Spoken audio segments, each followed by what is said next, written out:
그래서 신도시 개발에 왜 집중을 하는지. 구도심은 정치적으로 보수의 성향이고 신도시 개발은 진보의 성향에 대한 개발이라고 보시면 돼요. 이거 경제적인 부분은 사실 맞다 안 맞다 논할 문제는 아니에요. 그냥 관점에 따라 다른 건데, 여기 같은 경우는 다수한테 유리하기 때문에 이 사람들에 대한 재산 증대 효과가 발생을 합니다. 여기는 재산 분배 효과가 발생을 해요. 진보가 하는 게 재산의 분배죠. 많이 버는 사람 내놔, 소득주도 성장해, 이거잖아요. 그쵸? 민간한테 이득을 주고 공기업에 이득을 주고, 그래서 나라가 굉장히 시장에 개입을 많이 하는 게 사실은 진보의 성향이죠. 시장경제에 아예 맡겨두는 거는 약간의 보수의 성향이에요. 이해가십니까? 신도시가 생기면은 당연히 SOC 사업이 발생을 하겠죠. 그래서 도심을 확보하고 있어야 하는 이유를 한번 좀 설명을 드려보도록 하겠습니다. 뭐 속으로 그런 사람도 있죠. 뭐 누구는 확보 안 하고 싶어서 안 하느냐 뭐. GTX가 도심의 확장을 의미하는지 도심의 집중을 유발을 할지도 한번 보셔야 돼요. 여기서부터 은퇴를 시작해갖고 요 두 개 그냥 숫자만 평균 해가지고 19년으로 나눠보면은 매년 85만 명이 은퇴를 해요. 어마어마한 숫자가 은퇴를 해요. 어마어마한 숫자들이 생산수단을 갖고 있어야지만 살 수가 있습니다. 왜냐면은 노동을 할 수가 없잖아요. 살기 위해서는 생산수단을 갖고 있어야 되는 거죠. 생산수단을 안 갖고 있으면 어떤 일이 발생하는, 이건 좀 빨리 넘어가고 딴 걸로 하고, 투자의 개념 뭐냐면은 내가 살아가기 위해서는 이제 빵이 필요하다라고 가정을 해요. 빵이 필요하면 왜 투자를 해야 되냐면은, 여러분들이 돈이 있다면 1억이 있다면은 이거랑 똑같은 개념입니다. 투자를 하고 안 하의 개념은. 1억으로서 생산 수단을 갖고 있을 것이냐, 아니면 빵을 1억으로치 살 것이냐예요. 돈만 갖고 있는 거는 빵을 1억으로치 갖고 있는 거랑 마찬가지입니다. 그 돈을 먹으면서 사는 거니까. 무슨 말인지 이해 가세요? 근데 1억으로서 빵을 만들 수 있는 공장을 차리는 것은 생산 수단을 갖고 있는 개념이에요. 이렇게 하면 되게 투자에 대해서 결단이 굉장히 빨라질 수가 있는 거죠. 돈을 계속 갖고 있는 건 빵이 계속 없어지는 거예요. 돈이 다 없어지면 내가 먹을 게 없어지는 거예요. 무슨 말인지 이해됩니까? 그럼 내가 돈보다 빨리 죽어야 될 텐데. 돈이 먼저 죽으면 어떻게 하나? 무슨 말인지 이해 가시죠? 그러면 계속 이 재산이 또 없어질 때는 이 굉장한 두려움이 발생을 해요. 빵이 점점 없어지고 나는 계속 건강해. 어떻게 되겠습니까? 예를 들어.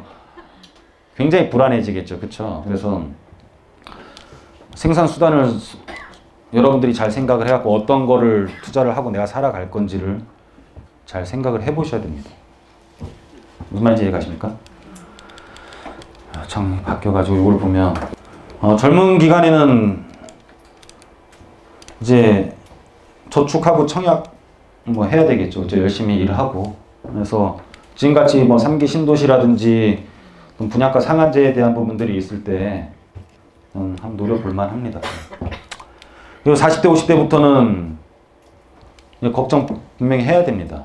미래에 대한 투자 하셔야 되고, 자기 본인은 외곽에 살더라도 어디 하나에 투자를 해놓고 나중에 돌아올 수 있는 점을 하나 꼭 찍어놔야 됩니다.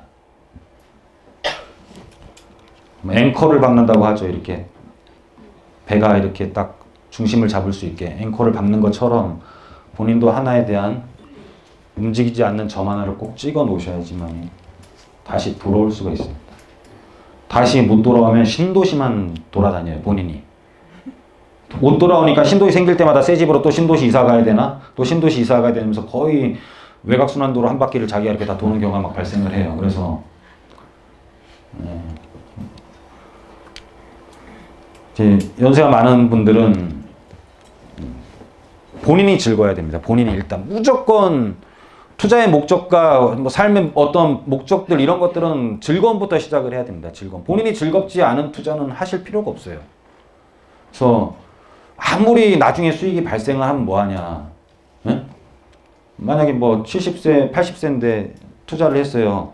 수익이 막 발생하는데 10년 뒤에 엄청난 수익이 발생을 하는데 기억이 안 나. 그 다음부터 아무것도 몰라 이제. 뭐 했는지 안 했는지도 모르고 뭐 그게 어딨냐. 막 이제 그럼 아무 의미가 없죠. 그쵸? 옛날에 막 신격호 회장 그죠? 검찰청 갖고 여기가 어디냐 막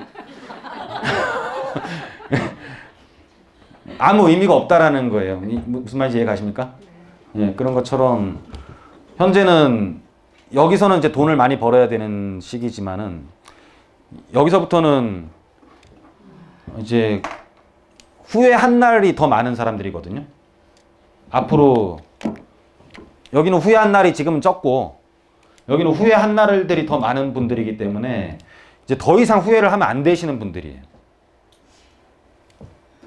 그래서 이분들은 돈을 버는 것보다는 시간을 벌 수 있는 것들을 훨씬 더 많이 하셔야 됩니다. 시간을 벌 수 있는 행동들을. 그래서 시간을 벌면서 본인이 더 행복하게 살 수 있는 것들. 그런 것들을 또 되게 멀리서 찾으면 안 돼요. 그래서 앞서 뭐 대외 경제부터 시작해서 이렇게 너무 멀리 가면 안 됩니다. 그러니까 내가 당장 우리 가족이랑 내 집에서 내 집이려니 하고 인테리어를 하고 살 수 있는 행복도 엄청난 행복인데, 에? 집주인한테 전화해가지고 에어컨 구멍 뚫어도 되냐면 안 돼. 결혼해가지고 막 신혼 사진을 박아도 되냐 안 박아도 되냐 벽에다가. 그런 게 아니라 그냥 내가 이렇게 행복하면은 할 수도 있는 거잖아요. 그냥 무슨 돈이 막 멀리서부터 찾지 말고 당장 내 안에부터 내 조그만 집 하나 사면서 전세보다 2, 3억 더 주면 사는 건데 그 행위를 하기 위해서 중국까지 갔다 오는 거야. 미중 무역이 어째고부터 시작을 해가지고 아무것도 못하는 거예요. 할 수가 없어. 너무 범위를 크게 잡아서 모든 리스크를 제외를 하려고 하니까. 그러면 예를 들어 리스크가 없는 시점에 샀다고 가정을 해보자라는 거지. 리스크가 생기면 또 어쩔 거냐라는 거죠. 무슨 말인지 이해 가십니까? 그래서 굉장히 긴 시간을 보면 하나의 어떤 과정일 뿐이지 아까 그래프 그렸던 것처럼 맨 마지막에 어떻게 되느냐를 보시는 겁니다. 그냥 이렇게 보면 되고, 연세에 있는 분들은 자녀한테 이렇게 좀 보여줄 수 있는 재산세 하면서 본인이 행복하게 살 수 있는 것들로 하시면 될 것 같습니다. 이제 1교시는 여기까지 하고요. 잠깐 10분간 쉬었다가 또 하도록 하겠습니다. 뭐 어떤 게 특별하게 궁금하신 거 있어요? 환기될 동안 한번 다른 얘기 좀 하고 있죠.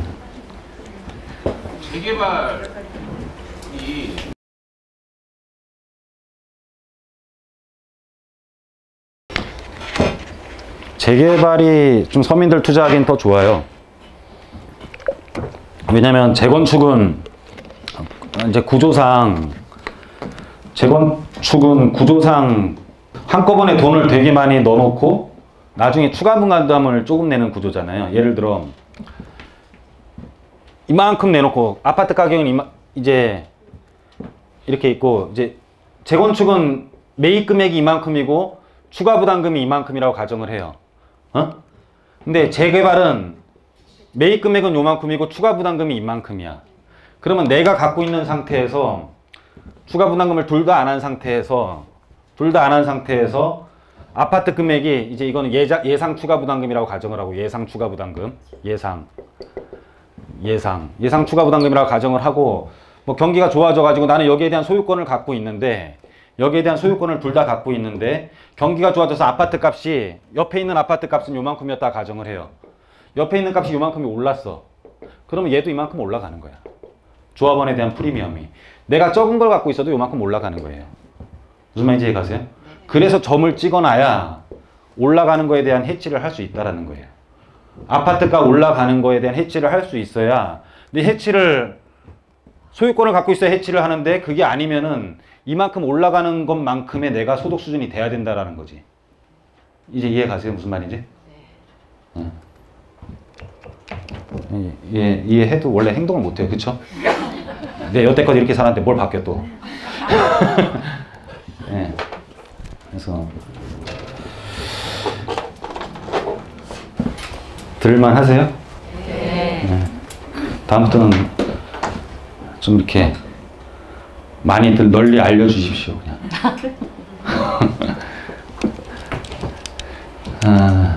요거까지는 이제 보셨고요. 그래서 생산 수단을 갖고 있는 자본주의에서는 생산 수단을 갖고 있어야 된다라는 거예요. 살기 위해서는. 빵을 1억 원어치 갖고 있는 건 통장에 1억 원을 저금해 놓는 거랑 거의 비슷한. 이자 계산기라는 게 있어요. 이자 계산기를 한번 해보시면은요. 1억을 은행에 넣어놓고, 그러니까 네이버에 그냥 이자 계산기 한번 쳐보세요. 이자 계산기 쳐서 1억을 넣어놓고 금리를 5%로 해갖고 내가 돈을 안 쓰고 거기다 다 모아놔 그냥. 예? 그래갖고 10년 있다가 찾으면은 1억 4천인가 아마 받는 것 같아. 10년 있다 찾으면. 근데 내가 부동산에 1억을 투자를 해놓고 월세를 뭐 받든지 계속 뭐 하다가 10년 있다 팔면 1억 4천 더 받지 않을까? 그것도 내가 중간에 뺏은 것도 있고, 얘는 뺏쓰지 않고 계속 쌓여서 복리로 갖다 치고 1억 4천 정도 되거든요. 한번 네이버에서 한번 쳐보세요. 이자 계산기. 해봤더니 그렇게 나오더라고요. 저금해서 잘 사신 분. 저금해서 잘 사시는 분도 있어요. 안 입고 안 먹고 막 기어 입고 막 후라이팬만 막 계란이 붙었고 떨어지도 않는 거 쓰고 막 이렇게 막, 예? 그죠? 그렇게 하면은 모아서도 잘 살아요. 뭐. 네. 보도록 하겠습니다. 재개발 얘기 좀 해드릴게요. 이게 이제 그 한남 3구역 자료예요. 한남 3구역 조합대 자료인데, 얘네들 보면은 공시 가격에다 추천 보정률을 곱해서 평가를 하겠다라고 이제 했는데, 아마 이렇게는 안 될 건데, 얘네들은 일상적으로 한남뉴타운에서는 지금 이렇게 쓰이고 있어요. 그 보정률이 1.5예요. 근데 공시 가격 고정률 공시 가격 나오는 거 보니까는 공시 가격이 굉장히 중요한 건 사실이에요. 주택 공시 가격. 그죠? 그럼 주택 공시 가격이 되게 올리면 땅값이 되게 올라가는 거죠. 그러면 도심에서는 저가 분양이 되게 힘들다는 거 제가 유튜브 보신 분 보셨어요? 그래서 공시 가격이 올라가면은 저가 분양이 굉장히 힘든 구조를 갖고 있어요. 근데 조합원들은 아무 피해가 없어요. 비싸게 분양을 해도. 왜냐면은 비싸게 평가해주고 비싸게 분양하는 거니까. 다시 한번 설명드리면, 분양가 상한제가 한더라도, 만약에 조합원 분양가도 상한제를 한다고 하면 토지의 평가 금액에다 표준건축비에다가 뭐 조합의 적정 이윤이라고 가정을 하자고요. 뭐 기업의 적정 이윤이라고 이렇게 돼 있거든요. 조합의 적정 이윤. 그러면은 토지의 평가를 높이면 분양가는 어떻게 돼요? 올라가죠. 근데 조합원들한테는 만약에 토지의 평가 금액을 되게 낮게 해줬어요. 낮게 해주고 낮으면은 조합원들한테 싸게 분양을 하고, 나머지 일반 분양은 내 마음이잖아. 이 공식이랑 상관없이. 그죠?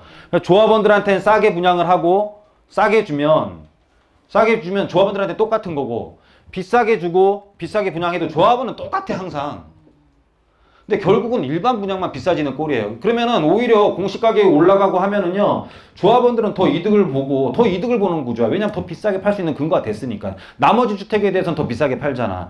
기존에 있는 건 내 마음이라니까는, 싸게 평가해서 싸게를 받든 비싸게 평가해서 비싸게 받든 내 마음이야. 그냥 내가 싸게 평가해서 싸게 받는 데인데 무슨 소리냐라는 거지. 내 마음이에요. 그냥 남는 거를 비싸게 팔 수 있는 거잖아. 그럼 남는 거를 비싸게 팔면 기존에 있는 사람들이 그 돈을 나눠 가지는 게 조합에 대한 개념이거든요. 다시 한번. 자, 100세대를 짓는데 100세대를 짓는데 20억이 들어가요. 100세대를 짓는데 20억이 들어가. 근데 조합이 50명이 있어. 50명이 있으면 조합은 다 그냥 100세대 중에 50세대를 나눠 가졌어요. 100세대를 짓는 데는 20억이 들어가. 20억이 들어가는데 분양가 상한제에 걸려갖고 얘는 그냥 나눠 가졌다니까는. 파는 건 내 마음이야. 원래는 나눠 가진 것도 내 마음이고. 나눠 가졌었는데 20억이 든대. 그냥 짓는 데는 20억이 드는데 나머지 50세대가 남았어요. 50세대가 남았으면은 얘를 팔아먹을 거 아니에요. 파는 거는 이제 조합에서 나눠 가지는 거야. 파는데 100세대를 짓는데 200억이라고 하자고. 200억인데 만약에 4억에 팔면은 조합원들은 무혈입성을 하는 거고, 돈을 하나도 이 돈으로 이걸 다 메꾼 거지. 무슨 말인지 이해 가시죠? 2억에 팔면은 100억을 나눠내야 되니까는 1인당 2억씩을 내야 되겠지. 근데 파는 거는 이 근거로 더 비싸게 팔았어요. 6억에 팔았어요. 그럼 300억이 되는 거 아니에요? 300억이면 200억 내고 100억을 5명에서 나눠 가지게 2억씩 나눠 가지게 된다니까. 그래서 공시가격을 올리면 서민들이 훨씬 더 힘들어지는 거야. 소유권을 안 갖고 있으면은 더 힘들어지는 거예요. 결론은. 이게 이제 재개발에서 더 심화될 일이 남았다라는 거지. 이렇게 되면. 무슨 말인지 가세요? 재개발에서 이 사태가 더 심하게 날 가능성이 높다라는 거예요, 이제. 그래서 여기 보면 최근에 이제 저번 주에 매각된 거예요. 10억 8천. 되게 친한 부동산이에요. 리움 부동산. 저한테 한남 뉴타운에 대한 정보를 다 제공하시는 부동산이에요. 적어놨다가 홍보 좀 해달래요. 유튜브에 홍보 좀 해달라 그래가지고 예, 798-2250번 한남뉴타운 3구역 앞에 있는 부동산입니다. 근데 이제 요게 이 부동산에서 매각이 됐었어요. 그래가지고 대지 면적은 21.5평이고 건물은 13평짜리인데 주택 공시 가격이 2억 8,900이고 임대는 6천만 원밖에 안 돼요. 매매가는 10억 8천인데 돈 되게 많이 들어가죠. 한남뉴타운은 좀 많이 들어가요. 그러니까 이용의 가치는 6천만 원인데 보유의 가치는 10억 8천이에요. 그러니까 이용의 가치가 현저하게 떨어지는 거죠. 그래서 개발에 대한 가능성이 되게 높은 거죠. 한남동에 가면은 세입자들이 뭐 물어보냐면 화장실 안에 있어요, 밖에 있어요, 이렇게. 수준이 그래요. 예, 그래서 뭐 엘리베이터 있냐 없냐는 뭐 엘리베이터는 있지도 않고 하나도 없고 엘리베이터 있는 거는 예? 화장실이 안에 있냐 밖에 있냐 이렇게 물어봅니다. 그래서 요걸 가지고 한번 볼게요. 재개발 매물 분석을 해보면은 아까 21.5평짜리고 2평짜리가 있는 걸 한번 비교를 해볼게요. 왜 점을 찍어야 되는지를 설명드리는 거예요. 왜 점을 찍어놔야 되는지를. 매매 가격이 10억 8천짜리고 얘는 5억이라고 가정을 하자고요. 예를 들어. 예? 그래서 10억 8천을 21.5평으로 나누면은 5천만 원이에요. 평당. 근데 5억짜리를 2평으로 나누면 평당 2억 5천만 원이에요. 여기서부터 이제 일반인들이 막 혼란스럽게 생각을 해요. 나는 평당 5천에 샀어. 너 되게 싸게 샀다. 나는 2억 5천에 샀는데 너 완전 사기 당했네. 여기서부터 이제 잘 모르는 것들이 시작돼요. 그래서 주택 공시 가격은 얘가 이제 10분의 1이니까 예? 얘는 2억 8,900 아까 그대로 하고 얘는 2,800이라고 가정을 해요. 그래서 평가를 지금 한남뉴타운에서 써먹는 대로 주택 공시 가격 곱하기 1.5를 하면은 2억 8,900 곱하기 1.5를 하면은 4억 3,350이에요. 그리고 2,800 곱하기 1.5를 하면 4,200만 원이 나와요. 그래서 비례율은 아까 잠깐 공부했으니까 그냥 100%라고 가정을 하고 33평 조합원 분양가를 12억이라고 가정을 해요. 둘 다 그러니까는 그냥 30평을 간다고 가정을 해요. 뭐 한남뉴타운에서 이제 2평 30평 못 가지만 가정을 하자라는 거예요. 가정을 하면 둘 다 12억인데 그럼 추가 부담금은 12억에서 뭘 빼야 돼요? 요 주택 요거를 빼야 되는 거죠. 비례 요거 두 개를 곱한 게 이제 권리가액이 될 거 아니에요. 요게 평가 금액이고 평가 금액의 비례율을 곱한 걸 권리가액이라 그러는데 그럼 12억에서 4억 3천을 빼야 되는 거잖아요. 그럼 4억 3천을 빼면은 7억 6,650이라는 게 나오고 얘는 12억에서 4,200을 빼면은 11억 5,800만 원을 추가 분담금으로 부담을 해야 돼요. 부담을 해야 되는데 총 들어간 금액을 계산을 해보면은 10억 8천 주고 사서 7억 6천을 냈죠. 5억을 주고 사서 11억 5,800을 냈잖아요. 그래서 총 들어간 금액이 18억 4,600이 되는 거고 16억 5,800이 되는 거예요. 그래서 장기적인 싸움에서는 점을 찍어 놓는 게 중요해요. 장기적인 싸움에서는. 무슨 말인지 이해 가세요? 네, 그래서 이렇게 한번 참고를 해보시면 될 것 같고 김현미 장관 앞으로도 공시가격의 시세 적극 반영하겠다. 자, 1등이 용산이에요. 제일 많이 상승한 게.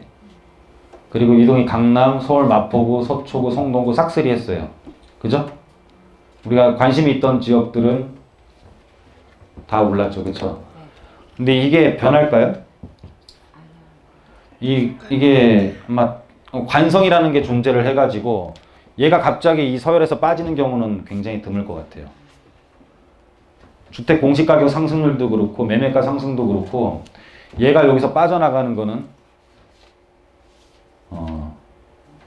어려울 것 같아요. 그쵸? 무슨 소리냐면 용산이 앞으로도 계속 올라갈 가능성은 높아요. 그래서 용산구 지역에서 소액으로 투자할 만한 곳을 보면은 요 그림을 보면 이제 용산의 개발에 대한 가장 큰 핵심은 용산공원이에요. 그쵸? 용산공원인데 한강로를 중심으로 해갖고 오른쪽 편은 우리가 투자하기 굉장히 좀 어려워요. 비싸요. 그리고 요 후암동 일대를 보면은 요쪽은 이제 가롤동, 후암동, 동자동 특별계획구역이거든요. 여기는 개발이 돼요. 근데 요 옆으로 가면은 용산동 3가부터 해가지고 옛날에 우리가 말하던 해방촌부터 해가지고 요 후암동은 높이 제한이 20m가 있고 해방천은 오히려 높이 제한이 10m예요. 10m면 3층밖에 못 지어요. 20m면 지금 현재로서도 5, 6층밖에 못 지어요. 그러니까 여기는 제가 보기엔 개발은 안 된다고 봐야 돼요. 그러면 결론은 소액으로 할 곳은 요 한강로를 중심으로 해서 이제 한강로가 아니라 철길을 중심으로 하는 게 맞겠네요. 철길을 중심으로 해갖고 왼쪽 편이에요. 왼쪽 편. 근데 왼쪽 편도 지금 투자 금액이 다 2억이 다 넘어갔어요. 이제 거의 투자 금액이 2억이 넘어갔고. 근데 용산에서 이 철길이 이제 용산을 단절하고 있는데 그나마 도보로 이용이 가능한 곳이 삼각지에서 고가를 통해서 넘어가는 부분이랑 여기서부터는 철길이 좀 위로 올라가거든요. 남영역 있는데요, 여기가. 여기는 사람이 이용할 수 있는 게 용산역 이 철길 밑으로 해가지고 도보로 이렇게 가능해요. 그래서 왼쪽에서 도보로 가능한 곳이 이 청파동 일대랑 이쪽에 원효로 일대밖에 없어요. 그래서 요 일대가 향후에는 조금 좋아지지 않겠나 판단이 돼요. 그래서 그리고 요 일대가 지금 보시면은 여기가 지금 숙대예요. 숙대 노랗게 보이는 곳이 숙대인데 요 일대가 지금 임차 현황이 제일 좋아요. 용산에서는. 왜냐면은 이 전자상가만 해도 다 죽었거든요 지금. 근데 이 숙대 같은 경우는 여대 중에서도 이렇게 유학생들이 되게 많아요. 지방에서 이대는 좀 있는 쪽에서 많이 가고 서울 쪽 사람들이 많이 오고 지방에서도 여대 서울대로 오는 쪽은 숙대가 가장 많아요. 그래서 숙대는 고대랑 친하고 이대는 연대랑 친하고 그래요. 그죠? 그래서 이쪽에 보면은 이쪽이 이제 세입자들 대학생들 위주로 많기 때문에 임차 현황이 굉장히 좋아요. 여기가. 그래서 임차 현황이 좋은 건 레버리지가 좀 커요. 그래서 소액으로 투자를 해볼 만한 곳이에요. 그래서 이쪽에 저희가 투자해볼 수 있는 한 1억대 초반으로 할 수 있는 매물들 저희가 확보는 하고 있어요. 예, 그래서 이쪽도 한번 문의 주셔도 되고 이쪽은 이제 지구단위 계획구역으로 돼가지고 공연장이랑 이런 것들이 되게 많이 들어올 거예요. 음식점이랑. 요번에 누구죠? 백종원 나오고도 하대요. 막 보니까는.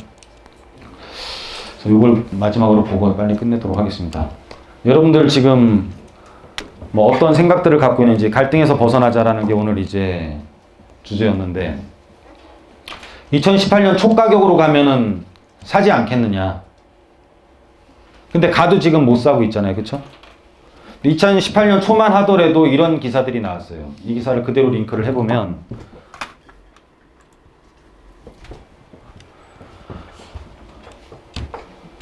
전국 아파트 물가 상승률보다 덜 올랐다. 이게 2018년 1월 22일 기사예요. 근데 지금 거의 2018년 1월달 가격으로 회귀를 해버렸거든요. 그러면 또 타이밍을 또 언제 잡아야 되냐라는 것은 이 당시의 기사랑 이 당시의 정보는 덜 오른 거였는데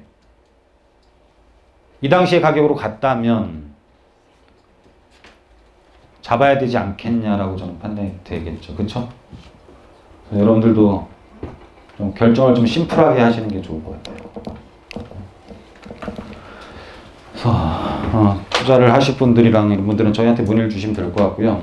일단 2시간 동안 그래도 공짜로 열심히 했습니다. 네.